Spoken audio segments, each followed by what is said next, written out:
बिस्मिल्लाहिर्रहमानिर्रहीम।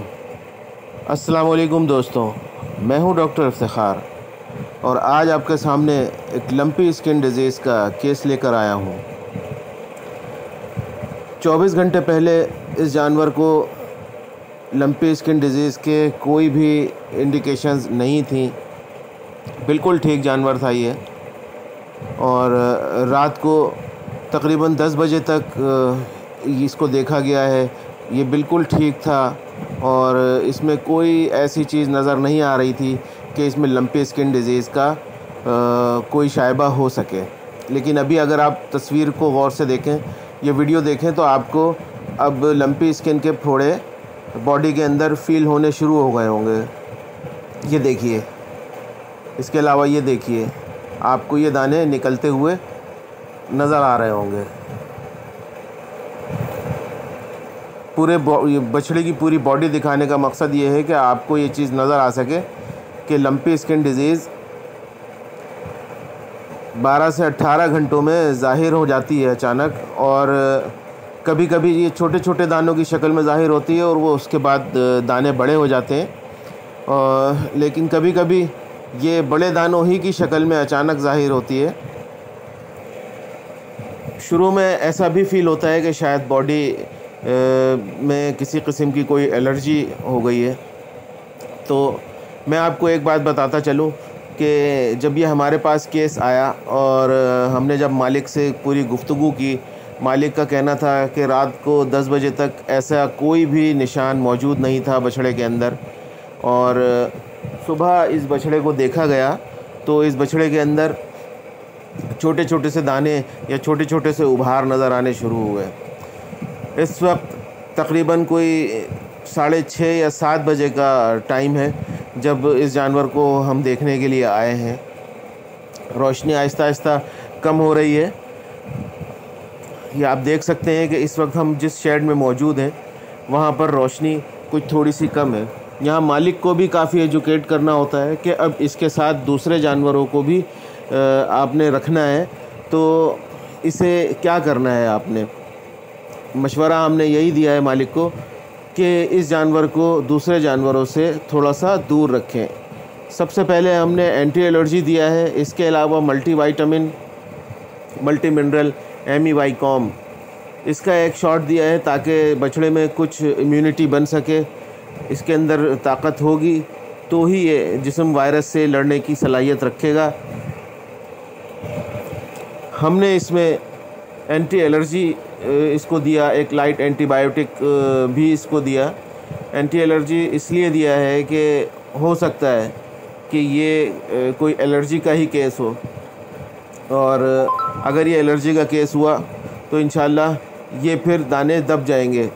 लेकिन ये सिर्फ 30% मैं इसे कह सकता हूँ कि ये एलर्जी का केस होगा। एहतियात ज़रूरी है, इसलिए मैंने एंटी एलर्जी इसको दिया है। आप ये देखें कि बछड़ा माशाल्लाह कितना खूबसूरत, कितना बड़ा, पूरे 2 से 2.5 साल की मेहनत फार्मर की, और अब जब ये बिकने के लिए मार्केट में बिल्कुल आया है, मार्केट के शोकेस पर खड़ा हुआ है, और इस वक्त इसके साथ ये मामलात हो गए हैं। इससे आप अंदाज़ा कर सकते हैं कि जो भी किसान, जो भी फार्मर है, उसके लिए ये कितना अज़ियतनाक मामला होगा। उसकी बहुत सारी इन्वेस्टमेंट इसमें लगी हुई है। इस वक्त उसको कैश कराने का टाइम था इस बछड़े को, और इस वक्त ये बीमारी में आ गया, और अब इसके दाने देखकर कोई भी इसकी रकम, जो इसकी असल रकम बननी चाहिए थी, वो नहीं मिल पाएगी। दिखाने का मकसद ये है कि इन जानवरों को वैक्सीन भी लगी हुई है। चूँकि ये बीमारी इस रीजन में बिल्कुल नई है, हमारे मुल्क में अभी इसका पूरा डेटा भी मौजूद नहीं है। ये इसी साल ये बीमारी, पिछले साल के बिल्कुल आखिरी महीनों में ये बीमारी आई। इसमें हमारे पास अभी ना ही वैक्सीन उस वक्त हमारे पास मौजूद थी, ना ही हमें इनकी दवाओं का भी आइडिया नहीं था कि हम इनका इलाज किस तरह करेंगे। लेकिन आहिस्ता आहिस्ता चीज़ों को देखते देखते और बहुत सारा डेटा जो पूरी दुनिया में, क्योंकि ये बीमारी तकरीबन 92 सालों से मौजूद है, इसलिए इसकी स्टडीज़, लोगों के साथ डिस्कशन, दूसरे डॉक्टर्स के साथ डिस्कशन चलता रहा, फार्मर्स के साथ डिस्कशन चलता रहा, बैरून मुल्क जो डॉक्टर्स पाकिस्तान से काम करने के लिए गए हुए हैं उनसे डिस्कशन चलता रहा। तो इसके जो जो इलाज सामने आए, जो जो पॉसिबल इलाज सामने आए, उनको आहिस्ता आहिस्ता अपने ट्रीटमेंट में तमाम डॉक्टर्स शामिल करते रहे। लेकिन सबसे पहले एक बात बताता चलूँ कि इस बछड़े को और बाकी दीगर बछड़ों को भी वैक्सीन लगी हुई है। लंपी वैक्सीन इन बछड़ों को लगी हुई है, लेकिन फिर भी ये बीमारी बहुत ज़्यादा तादाद में दोबारा कराची में दाखिल हो चुकी है, क्योंकि इसने पंजाब में इस वक्त तबाही मचा रखी है। और जैसे ही जानवर पंजाब से कराची में ट्रांसपोर्ट होते हैं, ये एक बड़ा थका देने वाला सफ़र करते हुए जब तक यहाँ पहुँचते हैं तो एक स्ट्रेस की हालत में होते हैं। इनका जिस्म बहुत ज़्यादा तनाव की हालत में होता है, जिसकी वजह से बॉडी की जो क़ुव्वत मुदाफ़ियत है, जिसे इम्यूनिटी कहा जाता है, वो काफ़ी हद तक लूज़ हो जाती है और फिर जानवर अचानक ही इस बीमारी का शिकार हो जाता है। अब इस फोड़ों वाली बीमारी में आपने दूसरे जानवरों को भी बचाना है। ये जानवर तो आ ही गया इस बीमारी में, अब आप दूसरे जानवरों को कैसे बचाएंगे? इसके लिए यही है कि इस जानवर को, इस बछड़े को सबसे कोने में कर दिया गया, ताकि दूसरे जानवरों से इसका खाना, इसका पानी और इसकी आबो हवा, तमाम चीज़ें दूर हो जाए और ये दूसरे जानवर कम से कम इस बीमारी से महफूज रह सकें। लेकिन ख़तरे की घंटी बज चुकी है और एक बड़ा ख़तरा मंडला रहा है कि ये इलाक़े में, जहाँ पर तमाम के तमाम जानवर मंडी में जमा होना शुरू हो गए हैं और वहाँ से एक जानवर से दूसरे जानवर, दूसरे जानवर से तीसरे जानवर में ये बीमारी फैलना शुरू हो गई है। आपको कोरोना वायरस का दौर तो याद होगा, उसमें जो जो कुछ हो रहा था वो सब आप देख रहे थे। पूरा मुल्क लॉकडाउन की शक्ल में चला गया था।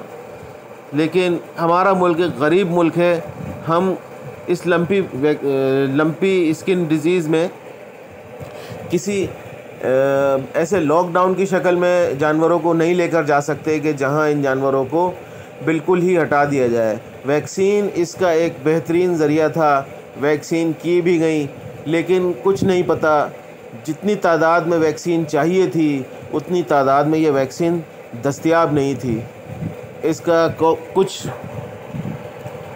जालसाज़ों ने भी बहुत ज़्यादा फ़ायदा उठाया और मुख्तलिफ़ किस्म की वैक्सीन, उनकी पैकिंग से अंदाज़ा होता था, उनकी बॉटल से अंदाज़ा होता था, उनके अंदर जो महलूल होता था उससे अंदाज़ा होता था कि ये किसी अच्छी कंपनी का मटेरियल नहीं है।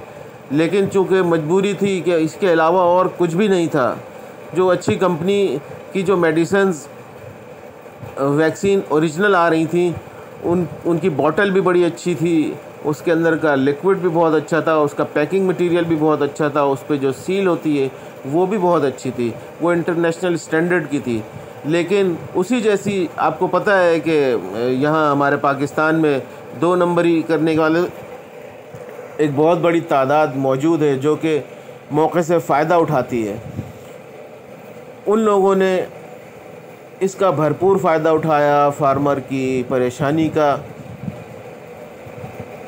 और फिर उन्होंने ये वैक्सीन 2 नंबर वैक्सीन रंग बिरंगे पानियों के साथ मार्केट में उतार दी, जिसकी वजह से बहुत सारे लोग वैक्सीन करके महंगे दामों उन जाली वैक्सीन्स को ख़रीद कर अपने जानवरों को लगा चुके हैं और अपने तई ये इत्मीनान महसूस कर रहे हैं कि बीमारी से बचत रहेगी। लेकिन जानवरों में बीमारी भरपूर तरीक़े से आ रही है। अच्छा, कुछ जानवर ऐसे भी हैं जिनको ओरिजिनल वैक्सीन लगी हैं लेकिन उनमें भी बीमारी आई, लेकिन बीमारी की शिद्दत इतनी नहीं थी कि बहुत ज़्यादा जानवर निढाल हो जाए या जानवर मौत की तरफ चला जाए। वैसे भी इस बीमारी में जानवरों को की जो मौत की शरह है वो खासी कम है, यानी ये समझ लें कि 85% जानवर ज़िंदा बच जाते हैं, लेकिन वो उनकी प्रोडक्शन बहुत ज़्यादा मुतासिर रहती है। बहरहाल आज की वीडियो में आपको ये दिखाने का मकसद था कि ये बीमारी अचानक ही आ जाती है और एकदम से ज़ाहिर होती है कि आप बछड़ा या जानवर ख़रीद कर भी क़ुरबानी का लेकर आएँ या किसी और से लेकर आएँ और अगले दिन उसमें बीमारी ज़ाहिर हो जाए, तो उस फार्मर से जाकर झगड़ने की ज़रूरत नहीं है। फार्मर इस वक्त ख़ुद बहुत ज़्यादा परेशानी में मुब्तला है, उसकी सारी इन्वेस्टमेंट यहाँ लगी हुई है। ये जो मैंने दवाएं आपको बताई हैं, ये दवाएं आप अपने जानवरों में इस्तेमाल कर सकते हैं, जिसमें एंटी एलर्जी में रेक्साविल शामिल है। एंटीबायोटिक में सबसे पहले ऑक्सीटेट्रासाइक्लिन ही यूज़ करें और इस